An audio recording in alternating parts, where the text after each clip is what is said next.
La musique revient sur DH Radio. Après 2 minutes pour voir, faire, découvrir. Philippe Delamaquer, bonjour, bienvenue sur DH Radio. Cette semaine, notre découverte musicale belge de la Fédération Wallonie-Bruxelles, c'est Eben avec Nuit Américaine. Nuit Américaine, c'est ceci. Je vois les lignes orangées infiniment s'animer à travers les prismes des diamants. Et Eben, le voici. Bonjour. Bonjour. Eben, c'est un nom d'artiste, j'imagine. C'est venu de quoi Pas d'une passion pour le bois, j'imagine. Non. C'est venu d'un ami musicien qui est le chanteur de Pellegrin pour Gilles Levac, pour Nouvelle Cité. Mon prénom c'est Benoît, donc mon diminutif c'est Ben. Et c'est toujours un peu difficile de trouver un nom de scène. C'était le fait de se faire interpeller Eben alors Pas forcément, c'était plus aussi pour le côté un peu noble du matériau. On trouvait ça beau, puis le côté un peu... Je sais qu'il y a des bois d'ébène blancs, mais la plupart du temps c'est quand même foncé, et il y a un côté assez un peu sombre dans la musique que je fais parfois. Ouais. Et donc ça correspondait au truc. J'aimais bien la noblesse aussi du bois et tout ça. Ça m'allait. Comme ça, on a fait connaissance avec Eben et avec le pourquoi d'Eben aussi. Alors justement, tu parlais de la musique et du côté qu'elle pouvait avoir un petit peu noir. Moi, je lui voyais un côté doux, pas forcément amer, mais un peu ou nostalgique ou mélancolique. Parce que c'est pas triste non plus, fondamentalement. Non, oui, j'aime bien le mot mélancolique. Et nostalgique aussi, ça me va. C'est ce côté un peu... un peu pas triste, mais pas Yopla Boom, quoi. Oui, exactement. Ouais. Voilà. Mais parce que j'écoutais l'album qui sort donc aujourd'hui, l'album Début de soirée, qui n'a rien à voir avec le groupe des années 80. Mais alors vraiment rien.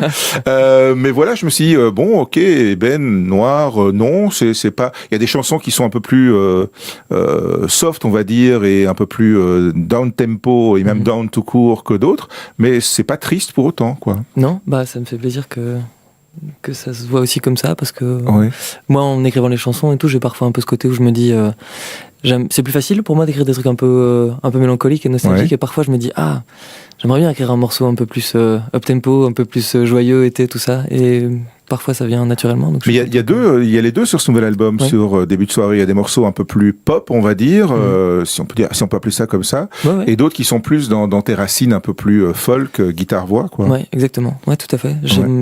C'était une volonté de faire un peu un mélange des deux, d'arriver à faire des choses un peu plus qui bougent, des choses. Historiquement, c'est plutôt ce côté folk chez toi, si j'ai bien compris. Oui, c'est ça. Oui, j'ai commencé comme ça en fait. Il y a aussi ce côté guitare-voix qui a toujours été présent, puisque j'ai commencé en faisant ça. Du coup, oui, c'est ancré en moi, et je pense que ça partira jamais. Je pense que même si je décidais de faire un disque de polka, je mettrais un morceau où je fais du guitare-voix dedans. J'aime bien ça. Ça vient de quoi ? T'as un côté boy scout, guitare-voix ou... Non, parce que j'ai jamais été au scout.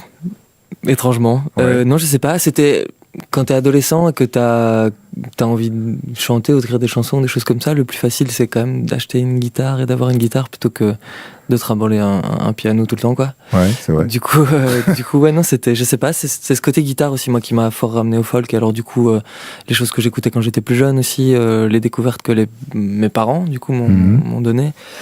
Les Paul Simon et ces choses-là qui ont été toujours un peu vraiment les racines de mon éducation musicale. C'était ça. Tu gardes ça aujourd'hui avec justement ce côté assez doux même dans ta voix quand tu parles. T'as l'air d'être quelqu'un d'assez posé aussi.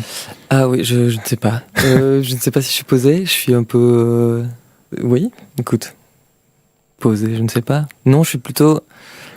C'est peut-être l'impression que je donne. T'es un rebelle tranquille alors ? Ouais, allez, disons ça. Non, mais je suis un peu... je suis souvent un peu stressé, justement, et impatient, quoi. Du coup, je pense que c'est un leurre, ma voix, pour ça. En tout cas, ça marche bien. Je me suis fait leurrer, donc voilà.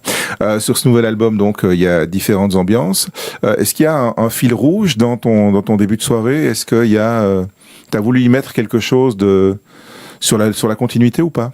Dans les texte, je pense qu'il y a quand même un fil rouge. Il y a cette notion de voyage, moi, que j'aime bien, que ça soit des voyages un peu imaginaires ou vraiment des vrais voyages de ville, de pays, de ces choses-là. Je pense que c'est ça aussi qui, c'est ça qui lie les chansons, je pense. Le titre qu'on a en découvert cette semaine, Nuit Américaine, ça c'est le procédé de cinéma qui fait qu'on met un filtre sur la caméra pour faire croire qu'on filme la nuit alors qu'on est en plein jour. Je sais même pas si ça s'utilise encore aujourd'hui. Je pense pas, ou alors dans des films vraiment de genre très... C'est Truffaut qui avait un peu mis ça à l'honneur dans le cinéma européen et français. ça devient d'où cette chanson-là? C'est un peu un mélange de plein de sentiments. J'aime bien décrire des images, et donc du coup le côté cinématographique me plaisait, parce que j'aime bien... je peux écrire une chanson en fonction d'une phrase que je trouve belle. Par exemple, si j'ai décidé que cette phrase-là me plaisait et que je voulais créer une chanson autour de ça, j'allais y arriver. D'accord. Et donc du coup, je trouvais que les défilés de satin, les nuits américaines, toutes ces choses-là étaient des belles images, et je me suis dit, je vais construire quelque chose autour de ça. Et donc le côté cinématographique, des plans par plan, me plaisait. C'est la poésie de l'image que tu essaies de remettre dans la poésie des mots? Oui, c'est ça. Et puis alors, il y a aussi un côté sonorité. Quand on écrit en français, il y a une difficulté vraiment, enfin c'est plus difficile d'écrire en français que d'écrire en anglais, je trouve, moi qui ai un peu écrit en anglais. Du coup il y a ce côté, il faut que les mots sonnent, il faut que les mots soient toujours justes, je trouve. C'est compliqué d'avoir une chanson de 3 minutes 30. Faut que ça reste de la musique, quoi. Exactement, ouais. Et je trouve que justement dans un morceau de 3 minutes 30, s'il y a un mot qui ne sonne pas, ça va vite, ça peut gâcher le morceau, quoi. Et des gens comme des Brel, des Gainsbourg, des choses comme ça le faisaient à merveille. Il n'y avait pas un seul mot qui était à côté, et j'essaye de faire ça. J'y arrive pas, hein, à mon avis.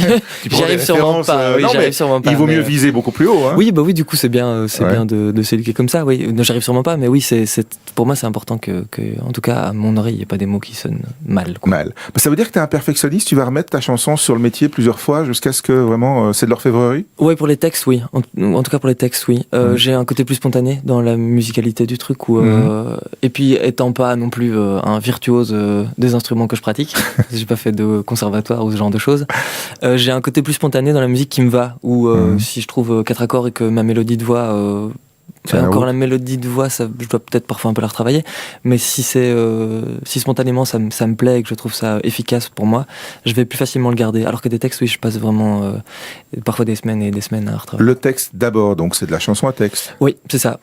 Et alors souvent c'est assez automatique, ça va de pair, quoi. T'écris 3 phrases, et en jouant tes 2 premiers accords, tu dis ah ben ça doit aller comme ça, c'est très, ça se colle, c'est assez naturel. Enfin en tout cas chez moi c'est comme ça que ça se passe. Alors tu me citais dans les références un Brel ou un Gainsbourg, peut être un Brassens alors, pour le côté justement la poésie et la guitare aussi. Là c'est juste un prétexte pour accompagner la voix. Ah tout à fait, oui, c'est ça. Ben mon enfance c'est des dimanches matins avec des disques de Brassens, des vinyles de Brassens le matin, parce que mes parents écoutaient ça le dimanche matin. Ouais. Alors en même temps, t'as un côté quand même moderne, et t'es quelqu'un d'aujourd'hui, hein, parce que dans le clip vidéo, on voit bien qu'il y a des choses. Tu flambes des téléphones, tu flambes des télés, ça flambe tout le long, hein. Oui.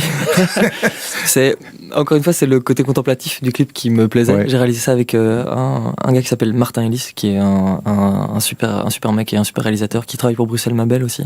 Oui, il y a ce côté un peu... il faut pas trop réfléchir, parce qu'il y a vraiment ce côté contemplatif où on trouvait que les choses qui brûlaient c'est magnifique, surtout quand c'est en slow-mo et que c'est en reverse, on trouve ça beau. Ouais. Mais oui, il y a un côté... vieille technologie ou nouvelle technologie qui brûle, et en même temps on brûle la technologie quand même. C'est ça, oui. Et puis il y a ce rapport aussi au fait d'être tout le temps hyper connecté qui est un peu mis en cause dans le clip. Ouais. Ta musique, justement, elle est à la fois connectée parce que dans les morceaux pop, il y a des instruments électroniques, et déconnectée parce que la guitare, c'est le truc qu'on peut emporter partout, on n'a pas besoin de piles, quoi. Tout à fait. Ouais, il y a aussi ce mélange-là. Il y a ce côté, je voulais pas exclure le côté guitare et acoustique de la musique parce que j'aime ça et que je viens de là. Mais il y a aussi ce côté où c'est beau, quoi, de mélanger ça avec des boîtes à rythme, que ça soit des vieilles boîtes à rythme ou des boîtes à rythme récentes, et avec des claviers, des choses comme ça. Ouais, j'aime bien ça. C'est beau pour toi, ça doit être beau? Oui. Oui, je crois. Ouais. Bien. C'est sympa, beau. Bah oui. Il n'y a pas de raison. Tu seras en concert pour la sortie de cet album ce lundi 29 avril au Botanique, dans le cadre des Nuits Botaniques. Là, c'est tout seul avec la guitare, ou il y a du monde autour? Il y a une personne qui m'accompagne sur scène, Jérôme Magnier, qui fait partie de Dansan, je ne sais pas, qui est un super groupe liégeois. Oui, donc j'ai Jérôme avec moi, qui fait un peu multi-instrumentiste. Moi, je reste un peu guitare-voix sur scène, et lui m'accompagne. On a des machines, des bandes, des claviers. Lui joue des guitares électriques et ce genre de choses. On arrive à faire tout ça. Un vrai show, quoi. Un vrai show, ouais. Pour la sortie de cet album, début de soirée, l'album vient de sortir. Le concert, c'est ce lundi au Botanique à Bruxelles, et Eben est donc à découvrir.